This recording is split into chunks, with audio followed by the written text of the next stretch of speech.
నవ్యాంధ్ర రాజధాని అమరావతికి ఆ పేరు ఖరారు చేయడమే ఓ సంచలన నిర్ణయమని ముఖ్యమంత్రి చంద్రబాబు నాయుడు అన్నారు.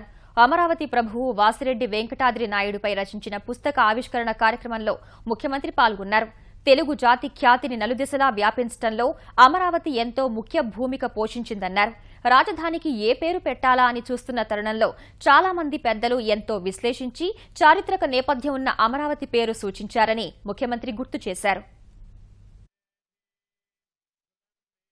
ఈరోజు మీరు శ్రీకాకుళం నుంచి కర్నూలు వరకు చూస్తే సమాన దూరం, అన్ని విధాల సరైన ప్రాంతం ఈ ప్రాంతం అనే ఉద్దేశంతోనే ఆ నిర్ణయం తీసుకున్నాం.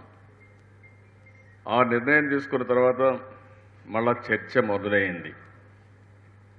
రాజధానికి ఏ పేరు పెడితే బాగుంటుందని ఆలోచించాం. చాలామంది చాలా సూచనలు, చర్చలు ఇవన్నీ జరిగాయి.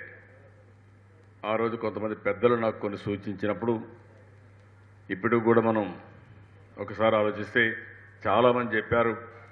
వారిలో ప్రముఖంగా రామోజీరావు గారు కూడా ఒక పరిశోధన చేసి అమరావతి అనే పేరు చాలా బాగుంటుంది అని కొన్ని కారణాలు కూడా రాసి నాకు పంపించారు.